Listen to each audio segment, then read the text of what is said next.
사도행전 8장 32절부터 9절까지입니다.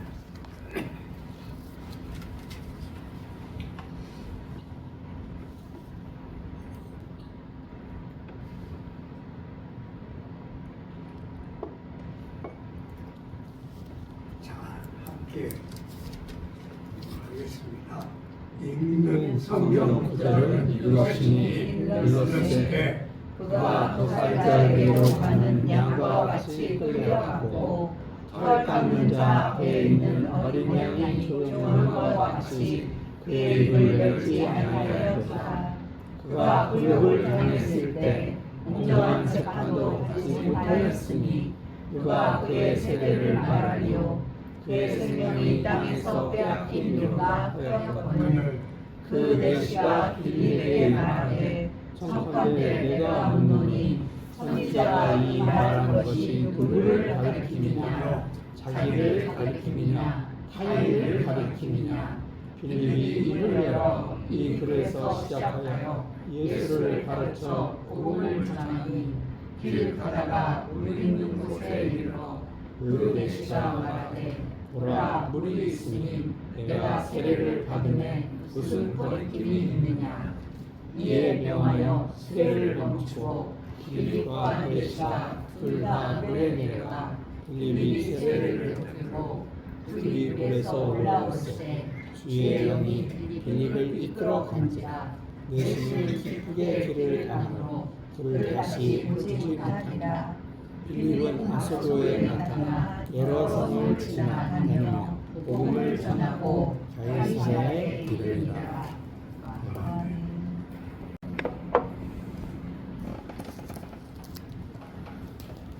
사람의 본체가 되시는 하나님 아버지,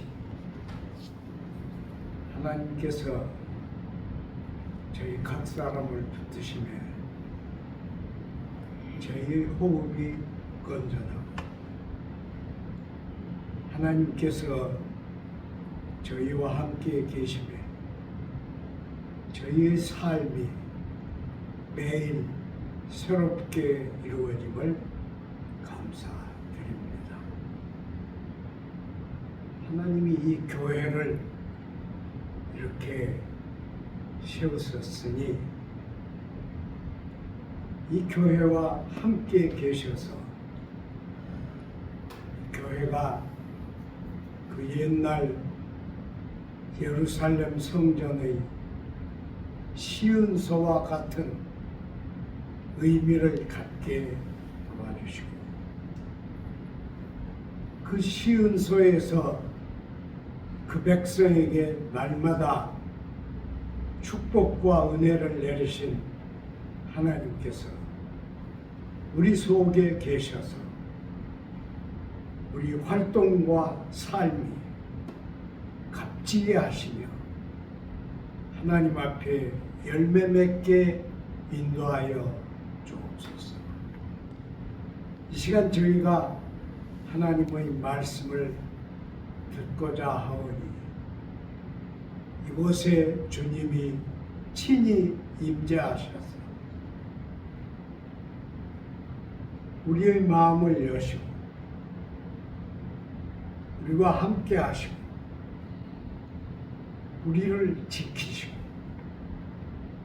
우리를 인도하여 주옵소서. 예수님 이름으로 기도드리나이다. 아멘. 오늘 이 성경은 사도행전에 기록된 얘기들 중에서도 아주 특이한 얘기입니다. 잘못하면 빌립이 그냥 에티오피아 대신을 만나서 그 사람에게 세례를 베풀었다. 그렇게 끝나기 쉬워요. 그러나 이것은 당시 교회가 막 시작됐을 때 유대인들이 스데반의 설교를 듣고 분이 나서 스데반을 살해한, 돌로 쳐 죽인 우리 기독교 역사 최초의 순교자 사건입니다. 그리고 그 순교자 사건 때문에 예루살렘 성전에 함께 모였던 이 교회가 흩어지게 됐어요. 우리가 생각해 보면 예루살렘 처음 교회는 예루살렘 성전에서 시작했습니다. 그러니까 안식일은 유대인들이 지키고 주일은 기독교인들이 지켰습니다. 한번 생각해 보세요. 똑같은 성전인데 안식일 날은 성전에 모일 수 있는 모든 유대인들이 함께 모여서 하나님께 예배를 드렸습니다. 그리고 주일은 기독교인들이 또 모여서 예배를 드렸어요. 그러니까 기독교인들은 성전에 못 들어왔습니다. 그래서 그 성전에 있는 솔로몬의 행각이라고 하는 그곳에 기독교인들은 모였어요. 그러니까 그게 처음 교회입니다. 그런데 처음 교회는 하나님의 성령의 능력에 붙들려서 아무 무서움이 없었습니다. 정말 놀라운 교회였죠. 그런데 스데반이 7 집사 가운데 한 사람이 스데반이 일어서서 설교를 했는데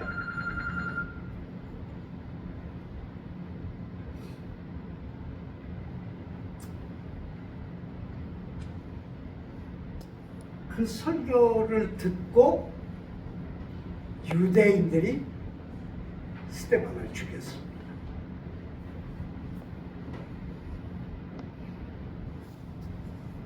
오순절이 지나고 몇 주 안 됐어요. 그 사이에 이런 일이 벌어진 겁니다. 놀랍죠. 그러니 예루살렘 성전에 모였던 교회는 위기에 처한 거예요.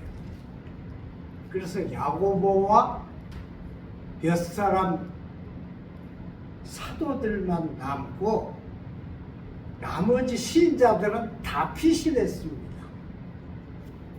저는 그 스데반의 설교, 베드로의 설교를 이렇게 비교해서 늘 읽어보는데요. 스데반의 설교는 흠집 없는 설교입니다. 베드로의 설교하고 똑같아요. 그런데 스데반의 설교를 들은 유대인들은 이를 갈면서 귀를 틀어막고 돌을 들어서 스데반을 쳐 죽였습니다. 근데 베드로의 설교를 듣고는 이 사람들이 그러면 형제여 우리가 어찌할꼬 그렇게 말했어요. 그러니까 이게 어째서 그랬는지 알 수가 없어요. 그래서 저 혼자는 스데반이 설교를 위해서 선택을 받은 그 집사가 아니었는데 열심히 너무 지나쳐서 스데반이 설교한 것이 화근이 되지 않았나 그렇게 생각해요. 근데 그건 제 생각일 뿐입니다. 하여튼 여러분 교회 첫 번째 그 순교가 일어났는데 이게 그냥 일어났겠어요? 다 하나님의 계획과 손 안에서 일어났겠죠. 그런데 교회가 이제 그대로 있을 수가 없으니까 다 피신했습니다. 그리고 빌립도 여러 피신한 사람 똑같이 피신을 했어요. 그러니까 얼마나 답답하겠어요. 그런데 놀라운 것은 하나님이 어떻게 하셨는지는 모르지만은 빌립에게 길가로 나가라고 시키셨어요. 길로 나갔습니다. 빌립이 가야 할 이유가 없는 길로 나가라고 했어요. 그런데 나갔어요. 그러니까 이 빌립도로 하나님의 영이 항구로 가는 길목으로 나가라 그러셨습니다. 그래서 항구로 가는 길목으로 나갔어요. 그랬더니 그때 마침 에티오피아의 대신이 에티오피아 궁궐에서 실력 있는 대신이 유대를 방문했다가 지금 자기 본국으로 돌아가기 위해서 마차를 타고 항구로 가고 있었어요. 그러니까 항구로 가는 마차에 빌립이 마중을 나간 겁니다. 참 희한하죠, 여러분이? 근데 빌립이 들으니까 이 마차에 앉아있는 에티오피아 사람이 히브리 말 글을 읽는데 그게 이사야서 글이에요. 이사야서 53장 7절 얘기입니다. 너무 놀랐죠. 그래서 가까이 가가지고 이 말이 무슨 말인지 아느냐고 물었어요. 그러니까 이 에티오피아 고관 내시는 아주 좋은 기회를 만났죠. 그래서 가르쳐 주는 사람이 없는데 내가 어떻게 이걸 알겠습니까? 우리 성경에는 그렇게만 써 있어요. 그런데 이 내시는 유대 종교와 유대 정신에 아주 그 감명을 받은 인물이에요. 그래서 자기는 유대인이 아니지만은 유대인의 명절에 예루살렘을 방문했습니다. 여러분 어떻겠어요? 우리가 지금 세상이 좋아져서 여행을 자유롭게 하지만은 에티오피아에서 예루살렘에 왔다. 이게 보통 일이 아닙니다. 그런데 그가 예루살렘에 왔어요. 그러니까 그는 예루살렘에 와서 그냥 구경만 했겠어요? 저는 그렇게 안 생각합니다. 이 성경에 빠져 있지만은 내시가 예루살렘에서 한 일 중에 아주 중요한 한 가지가 있어요. 그 내시는 충분한 재정적 여유가 있는 사람이라 예루살렘에서 이사야서 그 두루마리를 샀어요. 놀랍죠? 이 두루마리는 사고 팔고 하는 게 아닙니다. 아마도 이 내시는 자기 나라에 돌아갔을 때 이 두루마리를 좀 깊이 연구를 해야겠다. 그래서 샀을 거예요. 그래가지고 이제 돌아가면서 마차에서 이 두루마리를 읽는 겁니다. 그런데 너무도 놀랍게 두루마리의 처음 부분도 아니고 뒤에 부분도 아니고 중간 부분 53장을 읽고 있었어요. 이게 어떤 일이에요? 그래서 얘기가 된 겁니다. 이 내시가 빌립에게 물어본 거예요. 이게 이사야서에 기록되어 있는 이 고난받는 사람이 이사야서를 기록한 이사야입니까? 아니면 다른 사람입니까? 왜 이렇게 기록되어 있습니까? 이렇게 묻게 되죠. 자연히 빌립은 내시의 마차에 올라가서 얘기를 시작합니다. 내시는 본래 유대 나라에 올 때 유대 명절에 참여하고 자기 나라에 돌아가려고 왔어요. 그런데 놀랍게도 돌아가는 길목에서 빌립을 만났습니다. 예수의 제자 빌립을 만났어요.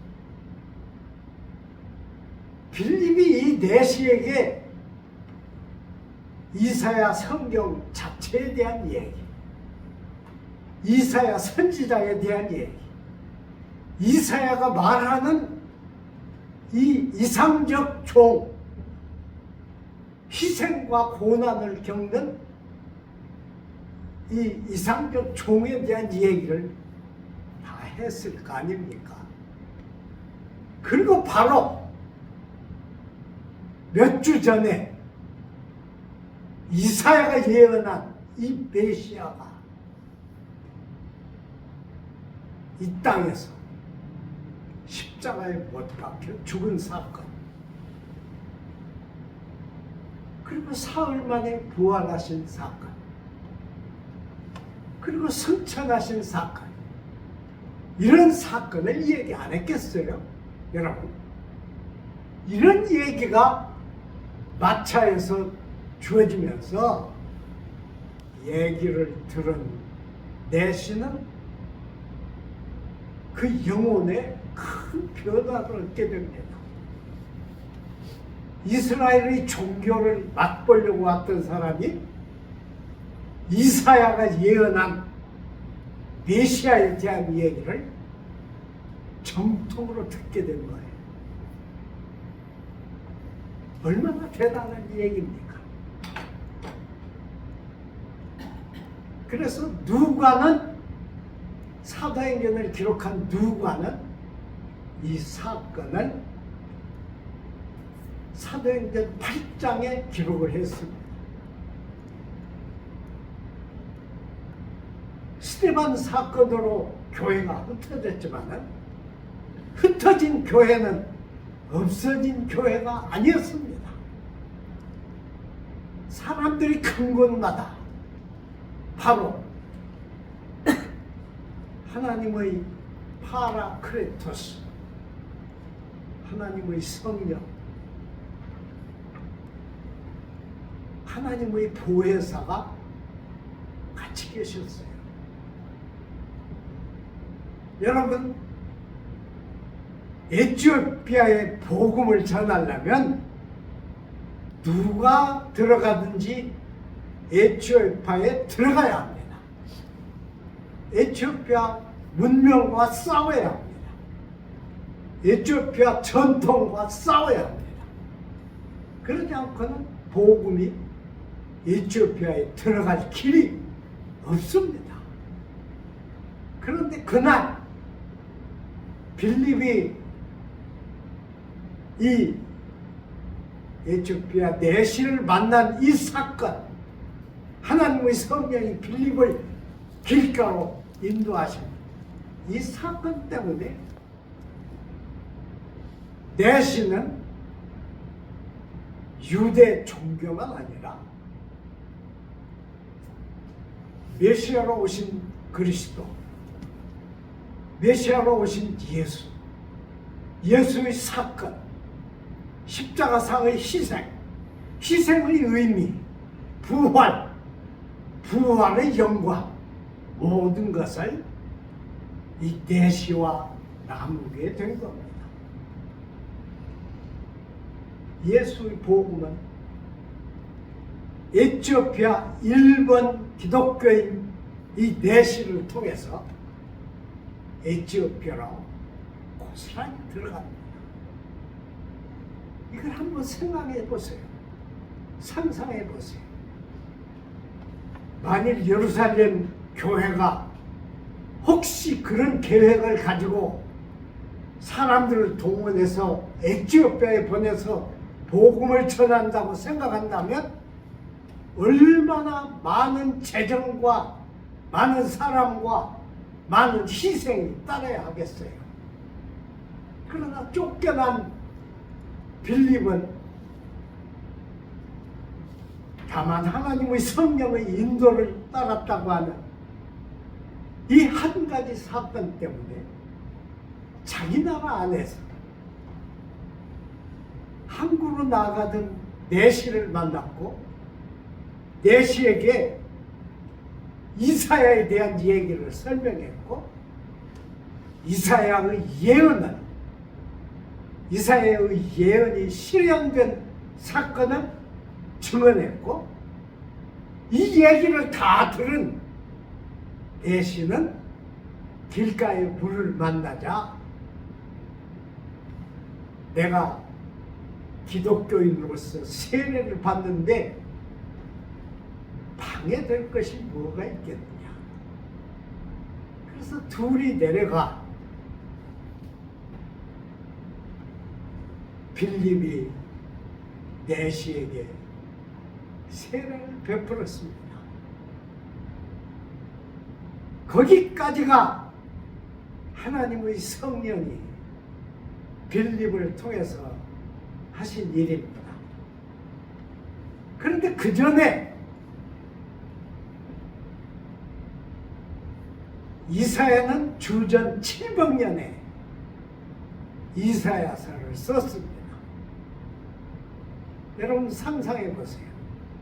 700년 까마득한 오랜 기간입니다. 그런데 700년 후에 에티오피아의 내시는 예루살렘에 와서 이사야서 두루마리를 삽니다. 두루마리는 그냥 물건이 아닙니다. 두루마리는 그냥 상품이 아닙니다. 700년 전 이사야가 예언한 예언은 고스란히 살아있어서 에티오피아 내시의 손에 들어갔습니다. 여러분 20세기에 사해사본 아시죠? 사해에서 목동이 사본을 발견했어요. 항아리 속에 들어있는 여러 사본을 발견했습니다. 그건 1900년 동안 항아리에 담겨있던 것입니다. 그런데 그 사해사본 가운데 온전한 성경 사본이 하나 있었어요. 그건 이사야서입니다. 이사야서 1장부터 66장까지 온전하게 기록된 두루마리가 그대로 발견됐습니다. 그래서 사해사본을 발견한 이스라엘 사람들은 이 두루마리를 유리 상자를 만들어서 넣어두었습니다. 세계에서 오는 모든 관광객이 그걸 구경하게 만들었어요. 그러니까 거의 2700년, 여러분 2700년을 이사야의 예언은 살아있는 겁니다. 이걸 아셔야 돼요.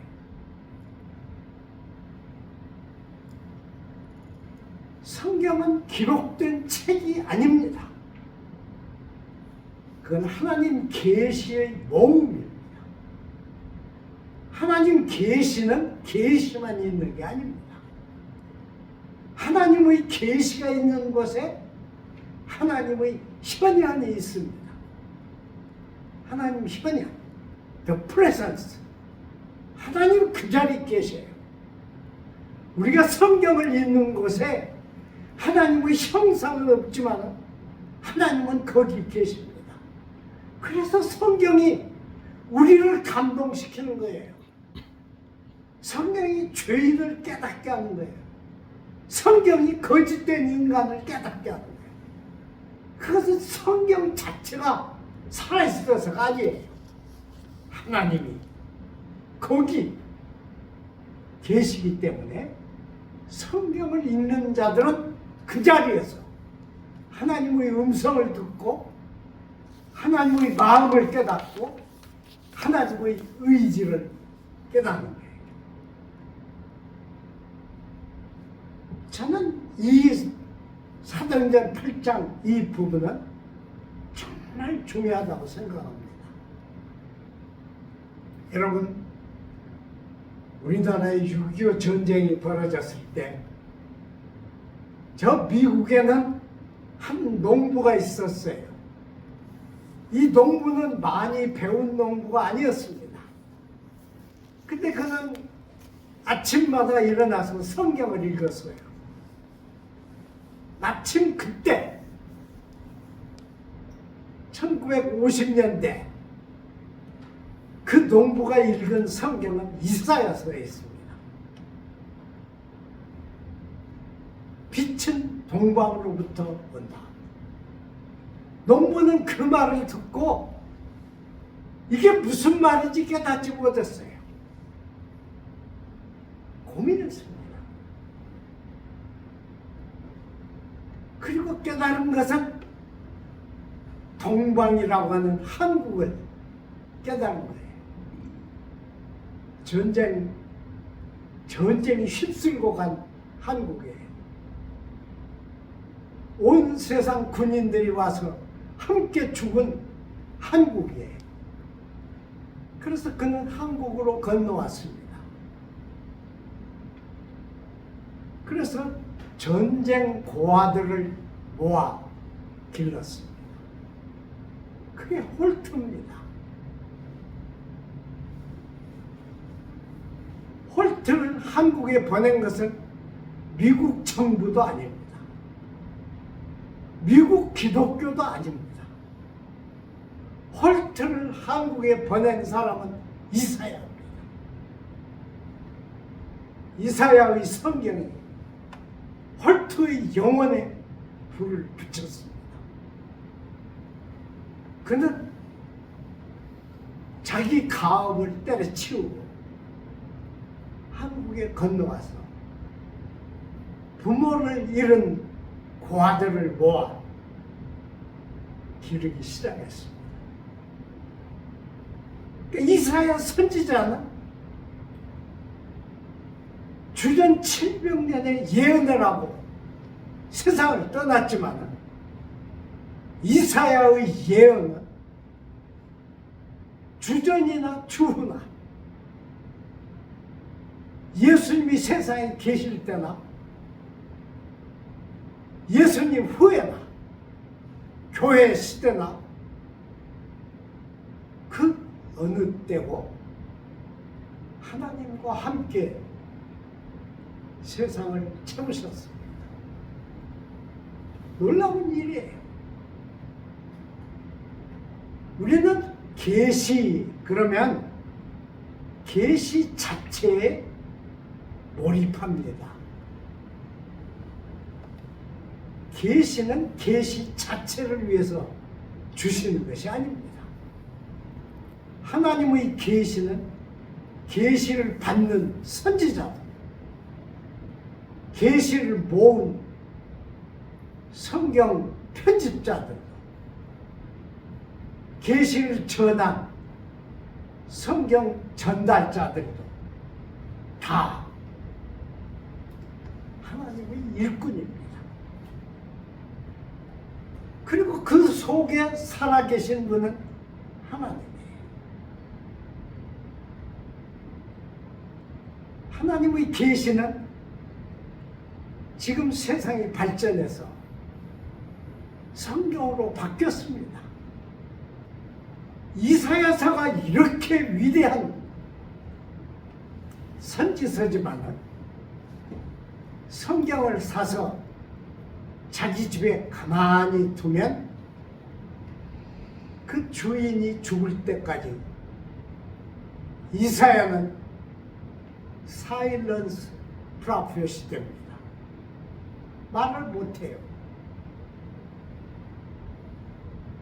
그 계시를 읽을 때 거기 그 계시를 주신 하나님이 현재 하십니다. 현재 그곳에 계세요. 우리는 깨닫지 못해요. 우리는 보지 못합니다. 우리는 하나님의 형체를 만지지 못해요. 그러나 하나님의 계시가 있는 곳에는 하나님이 계십니다. 그 계시를 파악하고 깨닫고 마음속에 받아들이는 사람 위에 하나님이 계십니다. 이것을 현재의 축복과 현재의 재산과 현재의 소유로 바꾼 기독교는 가짜 기독교입니다. 그래서 한국의 이단들이 끊이지 않는 것입니다. 저는 한국의 이단도 교회를 위해서 하나님이 만들어 놓으신 거라고 생각합니다. 옳은지 그른지는 몰라요.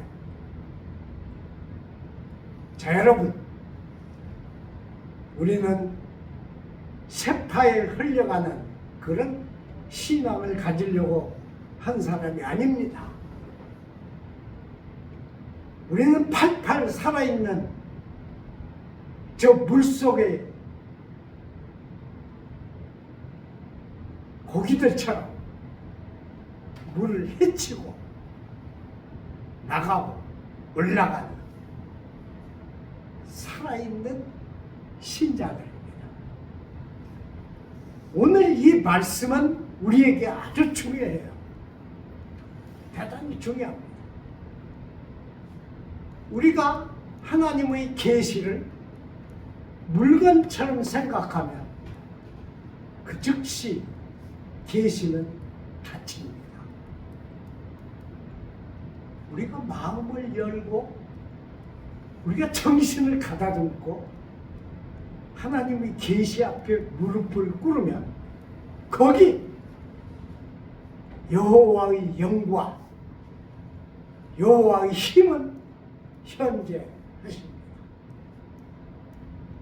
그래서 우리에게 세상이 주지 못하는 새 생명, 새 힘, 새 능력, 새 목표를 주십니다.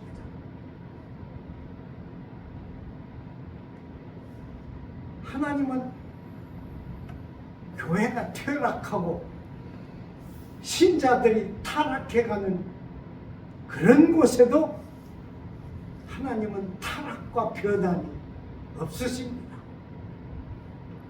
히브리서 저자는 이랬어요. 예수 그리스도는 어제나 오늘이나 영원토록 변함이 없으시다. 변함이 없어요. 야고보는 하나님에 대해서 이렇게 말했습니다.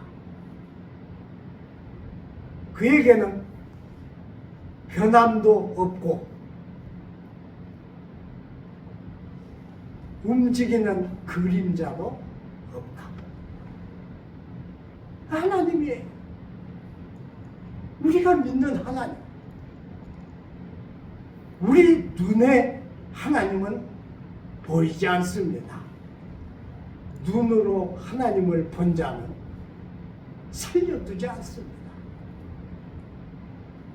그러나 하나님은 우리의 호흡 속에, 우리의 생명 속에,